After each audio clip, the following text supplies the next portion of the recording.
think it's actually a great week for us because it's the 8th week, and like I know you're tired. I know you're so. This is like we're trying to create a little bit of adversity. You understand that? I tell you, it's tough.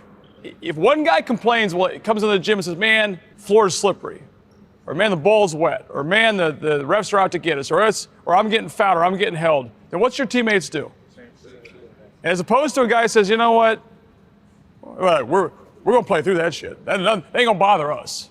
Like, we have to understand everything you do affects everybody else, right? If I come out we go play Mississippi State on the road and all I do is bitch to the referees, what's everybody else gonna do?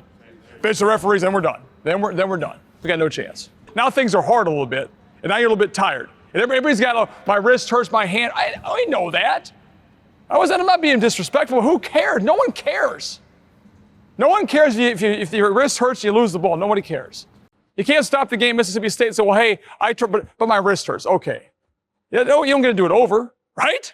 Dane's been unbelievable. Right? And there's never a time I got to worry about Dane's body language or how he acts or bitching about a foul call or something like that. Never a time. How many guys raise your hand if you bitch about a foul call in today's practice? Raise your hand.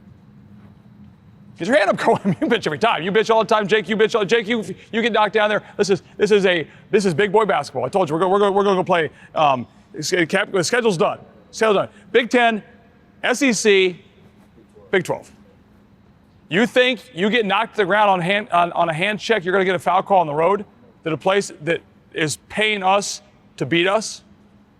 You think we're going to foul call? You think coming in this league and being the new kid on the block, we're going to go to Sanford or Furman or East Tennessee State, being the new team, and get foul calls? Like, we have to be 10 times tougher. We will be. We will be, because we have tough dudes in here, right? Do not tell me we're too negative, because we've been pretty positive all summer long. Agreed? We're not too negative. But we're going to teach, but like the energy shit, like all that stuff, that's got to come from you too, all right? No, there's no doubt about this team at all. There's no doubt about the guys in this room at all. There's none of that at all. We just got to get a little bit tougher, right? And this has to be tough. We can't wait till we go on the road and it's tough then, right? But like, there's no doubt in our minds. Listen, there's no doubt in our minds how good we can be, how good this team's going to be. We just got to keep moving it forward, right? And the last thing I'd say, a little more positive enthusiasm. So we'll be hard on you guys. Yeah, we love you all. It's been a great summer, but like, we got a little more positive. Hey, make a pass, make a shot, cheer each other, get things going, right? All right, we got to get people excited. You get this place, like, this is an awesome, listen, you cannot tell me it's not an awesome place to play. I've coached a lot of places, right? Coached a lot of places. This is about as good as it gets right here. It's about as good as it gets. This arena's unbelievable, this place, but it's got to be packed. And that's our job. Our job is to come out and say, man, these guys are tough. They're together. They play for each other. They play hard. They play for the community. They play for Cookeville. And then this place will be rocking. You know? That's the goal. And that's so much more fun. Yes, sir. Check on 3, family on 6, 1, 2, 3, 4, 5, family.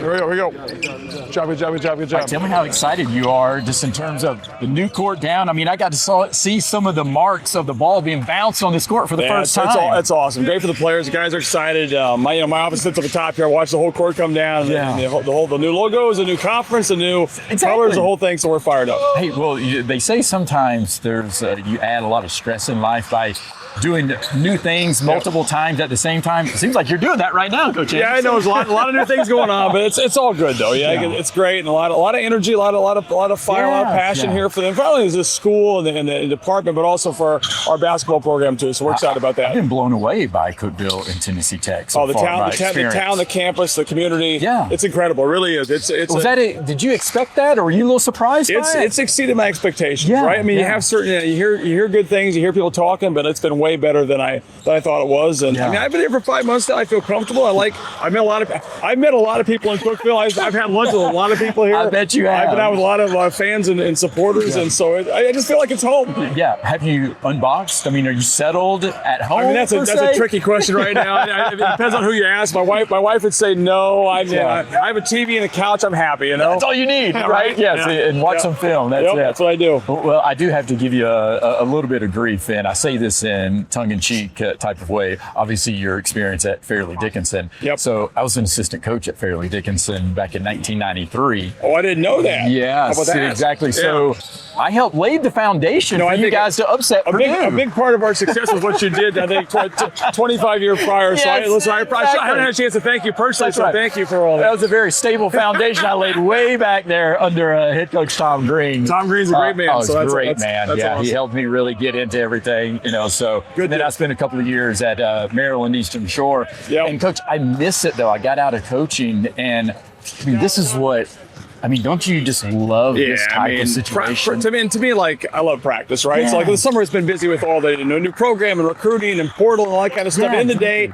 practice is so special. Practice is so fun, and I just love being out here. And we have a great group of guys, great staff. So it's just, this is a part that you enjoy the most. Yeah, and it doesn't matter what happens in terms of how the landscape of college athletics is changing. This doesn't change. Nothing's changed. Like, I still feel the same as I did 20 some years ago with no NIL, with no revenue share. It's still practice. It's still the guys working hard, working together. If you get the right guys, it's the same thing. And so we have the right guys here. And it's fun. Yeah. Now you have to evolve to a certain degree, right? Yes. How have you done that? How have you viewed I think evolution? We've all gone through a crash course the last like 3 or 4 years, right? I mean, things change. I went FDU to Iona to South Florida to Tennessee Tech. Things have happened fast, and it's all changed fast. And so I've learned. The experience helps you, obviously. I feel much more comfortable now than I did in the revenue share NIL part than I did a couple years ago. But we all do. And it's like, this is nothing that we're not all going through. Every coach in the country, everybody at this level is going through the same thing. So we're trying to figure it out, and you do the best you can. And it's more, it's more of a thing now where it's a 1 year thing. You don't think like you used to think. All right, hey, in 2 or 3 years, these guys are going to be. No, it's like right now. So it's a little sped up with your process. Yeah. We've got to be good soon. Quickly. You can't wait to it's going to happen soon, and we'll start playing games in a couple months, and we got to get there. That's right. Yep. All right, so how was it constructing your roster? I mean, you had to put a roster together pretty quickly. Yeah, no, I think it worked out well. We were able to bring 2 guys from South Florida. Two guys stayed. Ty and Mackay both stayed. Brought 2 guys from South Florida, and then a bunch of guys that we kind of knew we had backgrounds with, either played for an assistant. We knew from the recruiting process, friends of a friend. So we think we got a good roster together. It's a great group of guys. But it's an experience. That's right. Yeah, we were in a portal house for 2 months. The whole staff was living together, having pizza, doing all that kind of stuff. So it's been good. All right. So what was more of a challenge, putting together a roster or putting together a staff? That's another part of it too. Well, now you see my step. I've got 3 guys who are with me. All 3 guys were St. Thomas Aquinas Division II to FDU to Iona. So I've got these guys. I mean, I wouldn't ask for a better staff. They're incredible. I brought 2 guys from South Florida. Some great GAs and people around us too. So that part actually was fairly efficient and easy. The program, the roster's a little bit harder. But I feel like we did a good job in both aspects. Well, and you have head coaching experience on your staff with your assistants. Was that intentional? And how impactful can that be for you? I think it helps you to have guys who know what I've been through a little bit more, especially this era too. So like Matt Capel, when I left St. Thomas Aquinas, he took over. And they still kept winning 25 games and going to the NCAA tournament. So he's been a head coach. He's been the boss. And then Tom and Cam, they think like head coaches. So that's right. They know what it's like calling a timeout. It helps me. It helps me in the whole process. It helps the players as well. So we feel like we have a great staff, experienced staff. Now we're all new to this. We're all new to Tennessee Tech. We're all new to the SoCon. We're all new to this area. So, but we're learning. We're figuring it out. I still don't like sweet tea. I still like my tea on sweet. This is sweet tea with all that's too much sugar. And you can't do it. Yeah, I can't do that. But otherwise, I mean, I love the whole everything about that being down here is great. You're getting acclimated. Absolutely, yes, without a doubt. Hey, go get to practice. All right, man. Appreciate it. Another 2-man weave segment right here on SoCon Fast Break. Deontay Green here with Tennessee Tech. You ready, my friend? Yes, I'm ready. Okay, let's go. All right, perfect. All right, so Tay, as you're known by, all right, I need to ask you, injury-wise, how's the Achilles feeling? It's doing great. I had a great surgeon, great people to help me through my recovery. So it's been smooth. So I need to know though. I mean, you still got the spring? Oh yeah, for sure. You ready? For sure. Yeah. Okay. Right. What drew you to Tennessee Tech and Coach Anderson then? Last year, me and Coach Anderson, we got a really good relationship at South Florida. By me sitting out, I was able to sit in on some coaches meeting and help her practice. So me and him just got a really good connection. Yeah. And that connection though, just in terms of what do you like about Coach Anderson? I mean, he's high energy type of guy, a high energy, right? Everyday guy. He's gonna bring it every day. Even if you're down, you walk in the gym and you're down that day, he's just gonna change your whole mood. Yeah. All right. So was there a little bit of familiarity in terms of here at Cookeville, Tennessee, in terms of, hey, where you grew up in Asheville. I mean, it's got some mountains. This is a little bit maybe more your pace. Yes, sir. I was definitely looking forward to getting closer to home because I've been in Florida for the past 4 years. Yeah. So just getting my family to more of my games and my friends to more of my games and seeing them more often is definitely going to help me mentally. Yeah. All right. How often do you think about what you did in high school, taking that team to the championship? Yeah. I mean, and that was somewhat of an unexpected run. Yes, sir. I think about it sometimes. Some of my teammates still call me and we still talk about it. It's something that's going to live with us for the rest of our life. Yeah. All right. So tell me the difference then winning a state championship but making the NCAA tournament. The tournament is just a different feeling, man. Yeah. I mean, isn't that the ultimate? Yeah. I mean, that's just a whole different feeling. You know, that's something that you work for your whole entire life, and you finally get there and you just see all the people in the stands, and it's just crazy. Yeah. All right. So are you excited? Can you help Tennessee Tech? Oh, we are definitely get to the NCAA tournament. We are going to get there. Yeah. Okay. Yes, so you're confident about yes, it. Sir. All definitely. right. So what about heading into the Southern Conference? Yes, so, sir. I mean, again, growing to Asheville, you know about the Southern Conference. I grew up going to all the SoCon championships. You know, it's really just a small world to me. Yeah. I watch all these teams play just growing up, and I'm finally getting to play in Asheville. That's so right. it's just mind blowing. Yeah, well, and Asheville does a great job with Yes, the SoCon tournament. I know you got to be excited about that. Yes, sir. All right, though, give me the background, the story on all the ink you've got going on right here. I mean, because you got it on both arms, you got some on your legs. Yes, sir. When did it all start? I was probably like my 15th birthday. Me and my mom made a deal. If I got my first offer, then 15? then she would let me get tatted. But I got my parents' name right here, D, MJ. I got my sister right here. And then this is just some freestyle stuff that my artist does. Okay. And then I got one of my friends on my leg that passed away. Oh. And then, most of it's just freestyle from my artist. Interstate 40. Yes, sir. There you Interstate go. 40, Road to Riches. Yes. Yes, sir. Beat the odds. Okay. Yes, sir. All right. So the other thing is I need to know, how much do you really enjoy cooking? Cooking. I love cooking. You know, my dad's a chef. Yes. So I grew up around that my whole life. I picked up some things. And then once I moved to college, I kind of just took those things and just started doing it. Yeah. All right. So, I mean, how often are you having to feed your teammates then? They always want you to cook? We have barbecues every other week. Oh, you do? Yeah. Okay. A couple of guys will get on the grills. I'll fix the sides, Yeah. just have a chill time. Yeah, that's right. Yes, sir. How important is that in terms of having some of that chill time, especially when you've got a whole new group of guys trying to come together? Right. I feel like Coach Tobin did a good job of meshing us early. He would take us, we played Family Feud. We would go get ice cream. Just simple things that it just started early, and then we all just meshed together pretty good. Yeah. All right. So what's your favorite thing to cook, though? My favorite thing to cook, probably right now, teriyaki salmon. Oh. With some white rice and some just any veggies. Okay. Can you go cook me some right now? Oh, I will. I will. Yes, sir. Hey, appreciate it. Yes, sir. Best of luck this season. Yes, sir. Appreciate you.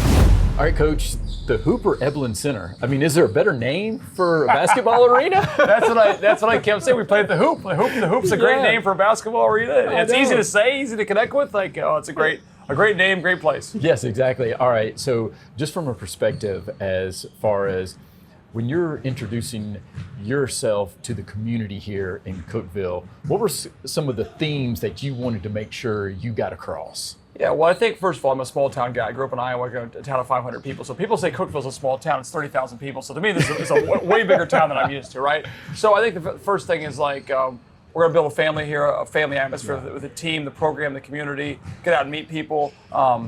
We're personal people. We like to be around them. So we want to bring, and obviously a place like this, an arena seats 9,000 people. Yeah. We want to bring as many people into our program as possible. So we're trying to get out and show them who we are. We're about establishing some roots here, being here, and start a program, build a program. And there's some work to be done, and then get to know that we're high energy. We're gonna bring some energy to this place. We're gonna play an exciting style. We're gonna bring in good kids to the program. We're gonna recruit the right kind of guys, and just get it going in a positive direction. And try to build every day. And that's what I keep thinking to myself. It's like I'm not a patient person, so sometimes I want to get it done today. Yeah. But it's just make progress every day with the team, with the community, with the program, on campus, the whole thing. Yeah, well, I think when you say high energy, that might be an understatement for you, Coach. Because, I mean, there's high energy and there's extremely high energy, and you're on that upper tier. Yeah, well, I think when you love what you do, like we were talking about before practice, like I love being at practice. Like I love being with the guys. This is what I love, you know. There's other parts of the job sometimes you don't love as much, but like this is the part you love. So being on the court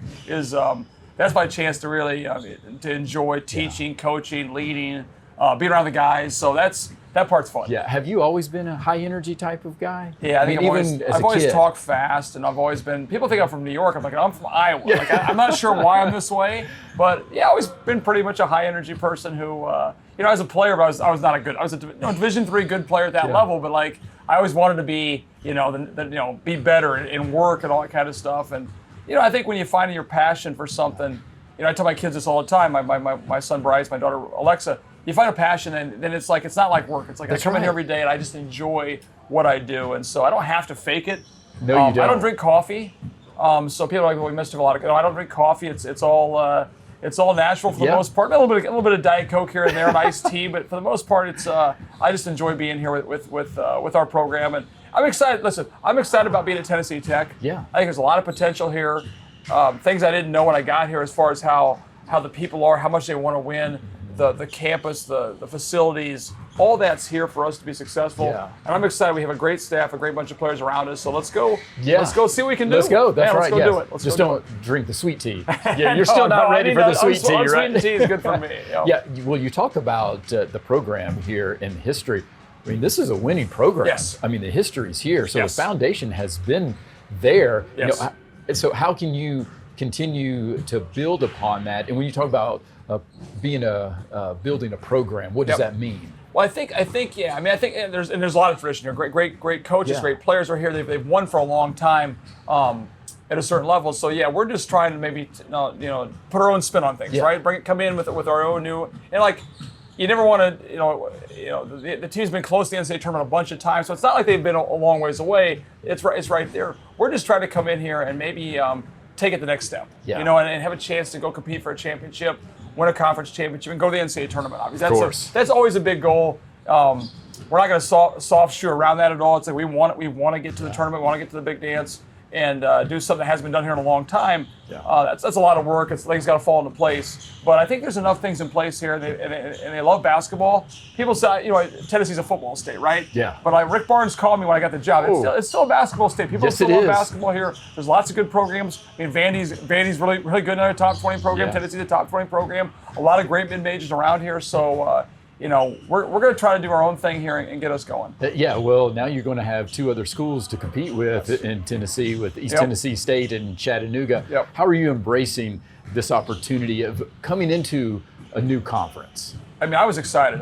When the job came open and I knew they were in the OVC, and that, which great conference too. But then I heard the SoCon, and the SoCon's a basketball conference, right? There's great history here, great teams. There's rivalries like you talked about. That's Tennessee right. Chattanooga and East Tennessee State. And then all the teams have had so much success across the board, and great coaches. I mean, the history of coaches in this league is off the charts, and the present's pretty good too. Oh yes. So I've been watching a lot of tape, and there's not one team I see. I'm like, well, wow, they're well coached, and I go watch them. Well, they're well coached. I mean, every team's well coached. Every team's well prepared. They're all very, very good. So yeah. And what are you seeing on film right now?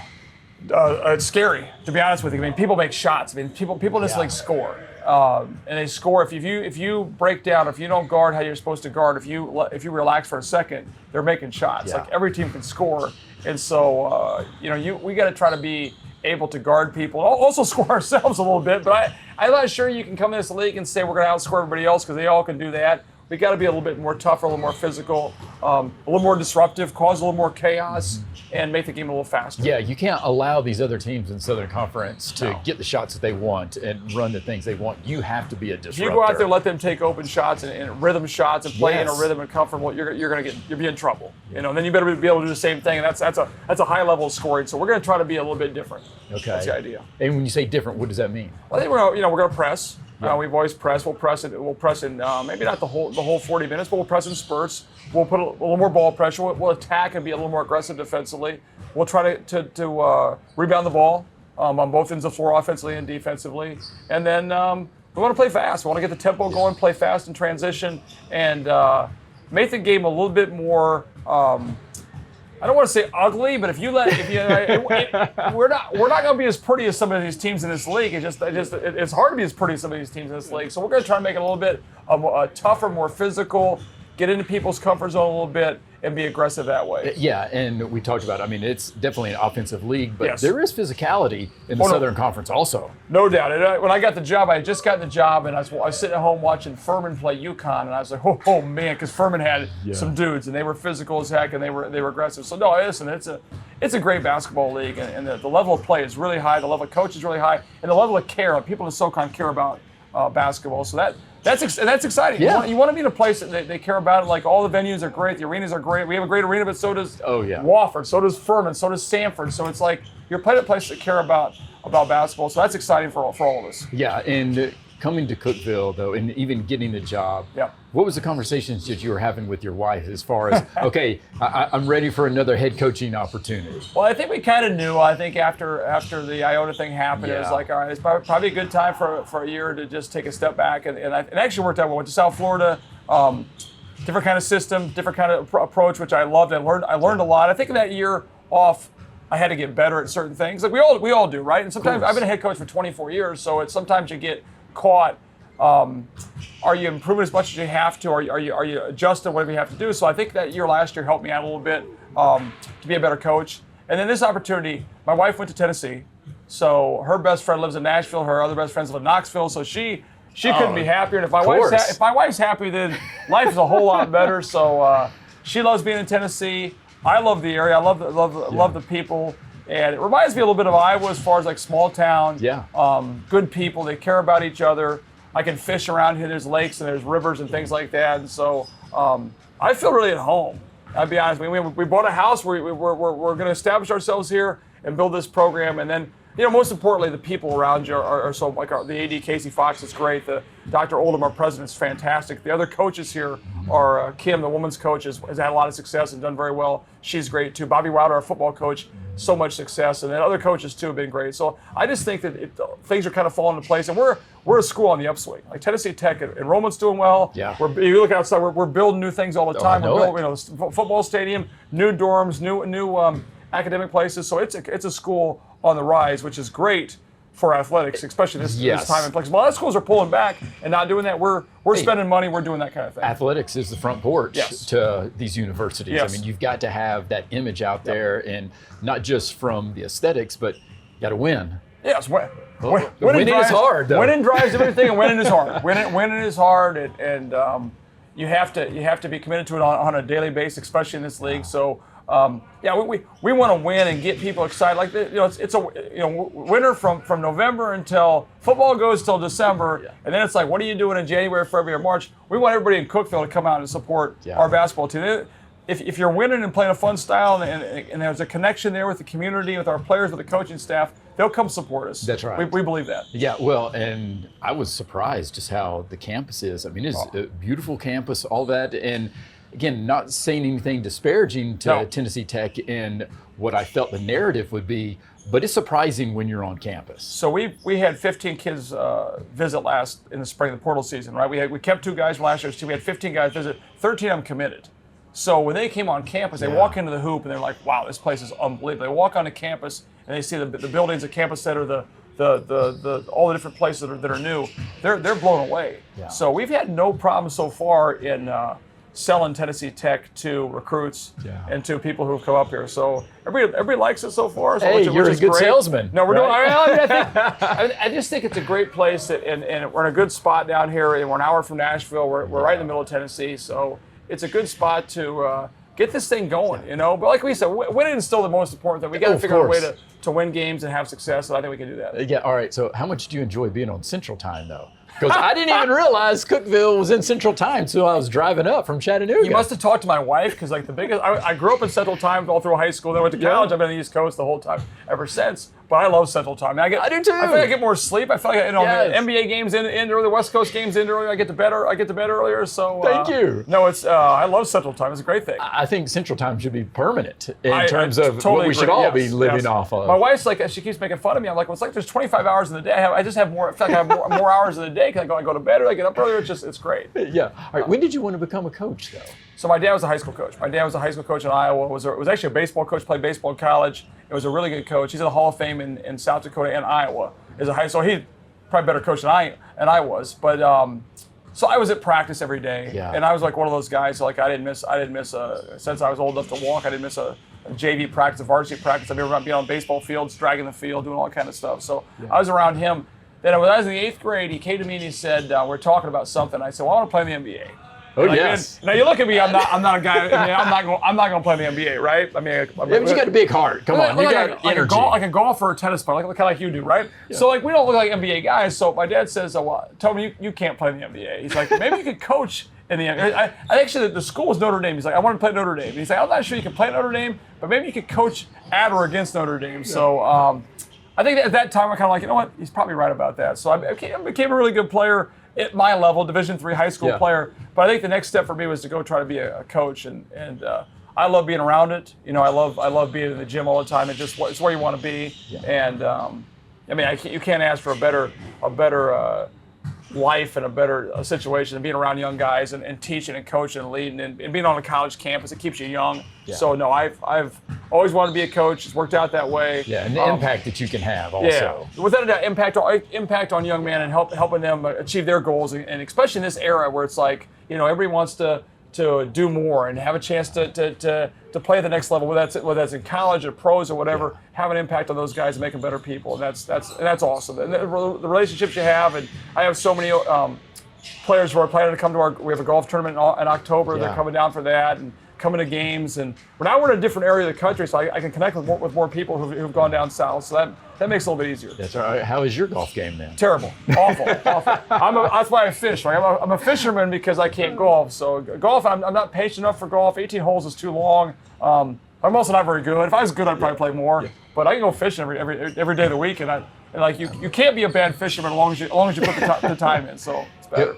Is that an opportunity for you, fishing, just to somewhat decompress at times? I can go out for an hour and just go by myself sometimes and just go cast and be on a pond and I don't think about anything else but just doing what I'm doing. You're not thinking about hoops the entire time? It's all you're in nature. It's wonderful outside, and that to me is I'm actually going to Canada next week. My brother and I, we go up there. We've been going for 25 years. All fish for 4 or 5 days up there. My son, his son. And that's my chance to kind of like just get away from everything. I'm on an island, and it's great. All right, what's the most memorable catch you've had then? I caught a lake trout. I have a lot of pictures. I always show the picture of everybody. So I was with Grant McCausland down in Texas last week, and I showed the picture of the lake. It was the biggest lake trout first lake trout I ever caught, and the biggest one. So at some point I got it mounted, so I have a trophy of it in my office, but it's not done yet. But probably a lake trout. How big? 45 pounds.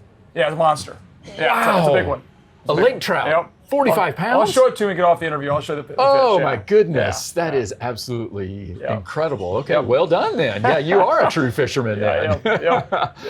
Just from a perspective of, as far as you're talking about the impact and then also somewhat of, how you wanted to be a coach. Yep. You've had a journey.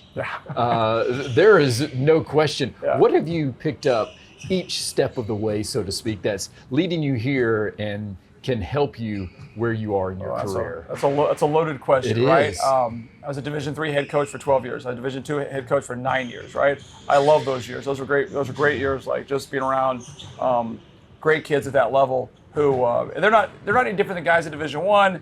Maybe just not as big, not as quick, not as fast, not as talented, but still like guys who love basketball. Yeah. And so I was a head coach when I was young. I was 27 years old as a head coach. So you think you have all the answers and you don't, and you learn, you make mistakes. I think that was probably the best advice I would give for a young guy is like, go have your own team and go coach your own team. And if you, at some point, whether it's in the summertime or whether it's in a college, a high school, AAU, and learn how to coach and make mistakes. And I think every step of the way was good. Then I went to Division II scholarship level. We built a great program there. Then having a chance to go to FDU obviously was, and we thought we'd be at FDU, and it would take us 4 or 5 years to be. That's the thing about that run there was like we thought it'd be 4 or 5 years till we're competitive because they hadn't been very good for a while, and all of a sudden we're in the NCAA tournament winning games and it was amazing. And then you go to Iona and we were in the same that we were building a program there. We were going to the conference championship our second year, and then that whole thing happens where they wanted to make a change, and it's that's a blow. But I think Yes. part of this profession is like having a little bit of a resilience and having a chance to get better at what you do. So this is a chance for me, I think, to come back to be a head coach. And like, yeah, I've got a chip on my shoulder. You know, things that I own did not end how I wanted them to. So let's go build this program up here and have success. But every step of the way has been great for me. I mean, I have an unbelievable relationship with all those players and people, and I don't regret any step of the journey. And I've learned a lot, enjoyed all of that, and I'm excited to be here. This is different. You know, this is, like I said, this is to me the SoCon. I haven't been in the SoCon. We haven't played a lot of teams in the SoCon, so I'm learning new teams, new areas, and new styles of play. Yeah. It'll be fun for us to go and compete. Yeah. Now, not to give you PTSD or anything, with the Iona situation, but were you stunned by all of that? Shocked by all of that? Stunned. I mean, like we were 12-4 the last 2 months. We had like you look at the team guys we had coming in. We have our point guards at Providence, the two guards in the ACC. Our leading scorer was the A10 leading scorer last year. Other kid was at Dayton. A big kid went to the Mountain West. We had a great team for our third year. In most places, it's the third year. That's when you start to That's when you make but the we were jump. just to the conference championship, so there hadn't been anything to me about what was going to happen. So, but listen, that's. In today's day and age, there are people out there who make decisions not based on what's the best decision for the school and the program, but based on money, right? Yeah. So I get it. I'm not. On hindsight, probably should have been a little more aware of that could happen. But things happen for a reason, right? I think being here to me is a great situation, right? I don't think that was a great situation. I think even if we had won the conference championship or gone to the third year, I just wasn't in a place where I felt comfortable. Yeah. Like this is a place where I think we can build it around great people. Yeah. And so, but I think what helped me a lot after that whole thing was like the guy, the football coach at Miami who competed for a national championship last year, the head football coach. He was at Florida International, I think, and got fired. Tom Thibodeau. I mean, great coaches. Rick Barnes at Texas. Like it happens. And like every NBA coach I talked to or NBA assistant I talked to after it happened was like, so what? On to the next thing. That's right. Right? And you can't, and I think that's what I've learned is like, you know what? It happened. We're on to the next thing. I mean, that's so far behind me now. I've learned some lessons. I have a chip on my shoulder, but also it's like we're on to what's happening. How hard was that to be able to process and move on? Oh yeah, tough. Tough, especially when you've had, every place we've had success. Yeah. And it wasn't like was a success as quick as we wanted it to be? No. It was like we would like to have it like right away. And I think a little bit it was they thought that I'd come in like I was at FDU in the first year, we'd go to the NCAA tournament and win games, right? Yeah. And I always never won an NCAA tournament game, so it's like they thought I'd come in and that's not going to happen all the time, right? So, but like that was the first place where I didn't have, I think, instant success. Now I think still going to the conference championship in the second year is not bad. Yes, how do you define instant success? 12-4 the last 2 months is not bad, but like. And we all knew it was going, everybody who knows anything, but knows it was going the right direction. But as the first time it didn't go well. So how do you handle that? And I think it took some time. Now, there are people who are closer to my wife and family who they took them a little bit longer time. They're still not happy, but listen, we had to move. In life, if you linger on something for too long, that's right. What's it going to do for you at all? I think we're pretty resilient. And listen, my whole staff from Iona, for the most part, is here. That tells you about how their loyalty. That tells you about how much I believe in them and what we're doing. So there's no lack of belief. Yeah. There's no lack of confidence in what we can do. We just got to get to work and get it done. I think that speaks volumes that you have a lot of guys that have followed you. Yep. And how important is that for you to know that not only that the loyalty is there, but they believe also. Matt Capel, Tom Bonnicum, and Cam Morrell were all guys, all with me in St. Thomas Aquinas Division II, whatever it was, 7-8 years ago. We went to the NCAA 7 straight years, went to 5 Sweet 16s, built one of the top 10 winningest programs in all of college basketball together, right? Not me, but those guys were a big part of that whole thing. And so now here we are in Tennessee together again. Yeah. And it's like, I walk in the morning, it's like we're all brothers. We all have been through so much together. We're hitting the ground running. And they've all, and here's the thing, we've all gotten better. Cam Morrell's become an unbelievable defensive coach. He's a Grand Canyon last year, unbelievable coach. Matt Capel's a head coach, won 25 games for 3 straight years. He's won. Tom Bonnicum is a great offensive mind. It was in the NBA with the Mavericks and worked his way up. So that part is great. The familiarity, the connection right there with the staff. And I think the guys can see that, players can feel that too. Is like there's no getting to know each other. Yeah. There's no feeling each other out. That's right. We can be honest and tell the truth. They're not afraid to tell me when I'm wrong, or I sometimes go over the top, so they reel me back in and do a good job. If they don't do a good job, my wife will call them and say, "Hey, Tobin's out of control. Get Tobin back under control." So it's that part has been awesome, and we're all here together. But we're here to do a job. That's part of the thing. We didn't come to Tennessee all out of the area. Tom's from New Jersey, Matt's from Buffalo, New York, Cam's from California, via Florida, via New York. So we're all in Tennessee with the idea of building this program into something really, really special. That's right. Hey, it's a melting pot now. Without a doubt. Yep, it is. Exactly. Yeah. And from a coaching staff perspective, are you a guy that likes to have, hey, we've got a defensive oriented guy, offensive oriented guy, maybe go to football slang, football coordinator, a defensive coordinator, offensive coordinator? I think it's hard when you've been a head coach your whole life. I tend to want to do everything, right? And then I went to South Florida last year, and I watched Brian Hodgson, who did a great job there in Providence. Now it comes from Nate Oates' coaching tree. Nate Oates like that. Defensive staff, offensive staff. Yeah. I've started to lean more in that direction where one guy handles the defense, one guy handles the offense. We have Coach Capella handles the rebounding, and I kind of oversee. I'm still involved a lot. You probably saw. You're a CEO. I'm still involved in the teaching, and I still love that part. But I do think to have a guy who has each guy has a certain focus, especially when they've been head coaches or they've had power before, they need to have something that's their baby. They're in charge of it. So I think for the benefit of them and for us is each guy kind of has their thing that they're, Cam does the defense, Cap does the rebounding, and Tom does the offense. It helps me a little bit to go in each direction and go from there. All right, so what are you going to cherish more? The fishing trophy that you got, the 45-pound lake trout that you're going to mount, or the win in the NCAA tournament against the win Purdue? was unbelievable. To win to go to the NCAA tournament in Division I, and we'd been in Division II and Division III. To go to Division I to beat, in the first 4 games we beat Texas Southern by 25 points, one of the biggest wins in the first 4 history, and then go beat Purdue, and then we hit FAU on the ropes. Yes, you did. So that run was, you'll never, and me and Tom and Cam were together there, being in that arena with 20,000 people and the whole place chanting FDU in the middle with 10 minutes to go in the game against Purdue. You'll never forget how that felt. But but also for the players, right? We had Division II guys who came with us. We had guys who believed in us, and they stayed. So for them, it was great. Now, what you want to do for these Tennessee Tech guys, all these guys who come here, they say they believe in us, believe in the program, is let's try to get them to the NCAA tournament. That's right. I cannot tell you the guys who have been there, and I expect high major guys sometimes maybe they go all the time, they're used to it. If you've just been there once or you don't go all the time, it's so hard to get there. Yes. When you get there, it's the most awesome thing I think in sports. I think the NCAA tournament is the best event in all sports. So to get there is incredible. And I want these guys to experience it. I want the players to experience it. I want the families to experience it. I want the administration here, the people in Cookeville to.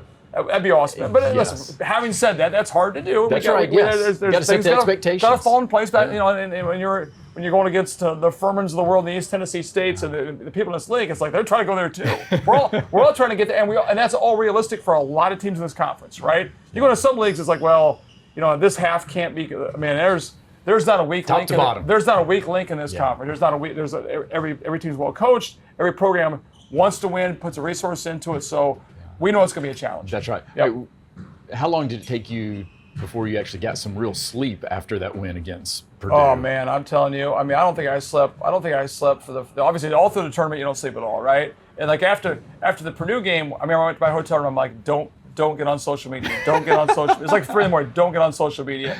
And I put my phone shirt if I'm on social media, whatever. And it's it was crazy. Maybe we were watching, but we were watching FAU too. You're getting ready for FAU as well. So, and then I came home and the whole thing happened. The job thing happened quickly, and I think you wish time would have stood still for a little bit longer. And I think I've learned too. And my advice, and I'm getting older now, but it's I wish I would have taken a little more time to make that next decision. Maybe you rush into something where you think this is the best situation, but at that time the NIL was going crazy. The revenue share was going, it was before revenue share, but NIL was going crazy. And it was this sounds good, but I don't think I asked the right questions. Okay. And I think you learn from that. I wish I had just taken more of a break, and I think that's helped me is to slow down a little bit on decisions. Yeah. Do you try to do anything else other than fishing to try to slow down a little bit? I love my family, so we spent a lot of time together. We were in Hawaii for vacation. We go do that at all. I love to read. I love My daughter and I love ice cream, so I mean, yes, yeah, okay. that's not good for anything, for my nutrition or anything else. But we go find. If there's ice cream to be had, we go have it. We've been all over Cookeville. We've been Lazy Cow and Cream City, and like we're in Hawaii. Every night we're going to get ice cream and stuff like that. So my son's awesome. He's great. He's a pilot. He just got his pilot's license to fly. So. Fantastic. That will not help my stress level, I don't think. That's and the right. fact that, my wife said, "Well, you're going to go fly with him." I'm like, I'm not sure I'm ready for that yet. But a big family guy. My brother's is very tight for me. He's back. We actually go fishing together and a lot of things. Listen, I love baseball. I watch a ton of baseball. So I've got a lot of you got some things. A lot of things. I'm also a really good ping pong player. Oh. So Coach Bonnicum, Tom here is good as well. So we compete on. We haven't played in a while. But I'll play ping pong for hours at a time sometimes. Okay. So no, I love to play. So Yeah, you got to have a ping pong championship with these guys. I'd like here. to. So once we get this whole that's summer right. thing done, we'll start playing a little bit. But we find times to relax. And we find times to do things. That's right. But my family's important to me. Yeah. The team, the program, it's like a family here too. So that's all important to me. Yeah. All right. What's the flavor of choice then for you? Anything with chocolate, like big. I'm a huge chocolate guy. So there's a place in Florida. It's a peanut butter Oreo with chocolate in it. It's like peanut butter Oreo hot fudge. It's just off the charts. So yeah, I mean anything with chocolate, I'm a sucker for that. I love it. All right, for the Golden Eagle fans out there, what should they be most excited about for this upcoming season? Well, I think we're going to play a style they're enjoying. We're going to compete. We're going to compete, and so I'm not sure what the record's going to be. I'm not sure how our standing in the conference. But every day we take the floor, we're going to compete. We're going to play hard. We're going to play fast. We're not going to play 52-50. We're going to play up and down. We're going to try to turn teams over. We'll shoot threes. We'll get some dunks. We'll try to get people excited. We'll play with unbelievable passion, enthusiasm, and fire. And people enjoy watching us play, And I think we'll play together and make the extra pass and do all that kind of stuff. But I think they'll see a team that's really connected, that really wants to win for each other, and that's going to do all the right things on the court and off the court too. They're good guys. They're good people. So. Yeah, I mean, listen, we're every day I'm thinking about what we can do to get better, to get this team in position when people come out here to say, you know what, I want to come back and watch them play and bring friends. And say, man, you got to go see Tennessee Tech play. They're incredible. And like I said, there's 10,000 students on this campus. We don't need all 10,000 to come. Yeah. We need like 2,000 to come, 2,500 to come. This town's got 35,000 people. We can't get all 35,000, but let's get 3,000 or 4,000, right? And I want people to like, hey, I want to go see Tennessee Tech play basketball. It's fun to watch them play. There's so much fire and enthusiasm and connection with the community and all that kind of stuff. So I think we can get that done. I think people will be excited about it. And like I said, I'm not a patient person. That's right. I want us to go win early and get them coming. But I think they're going to come out and support us, be excited, and love what they see. Yeah, fantastic. Well, best of luck on the season, brother. and go Thanks, get you some ice cream. Thanks, man. Thank you. Yeah.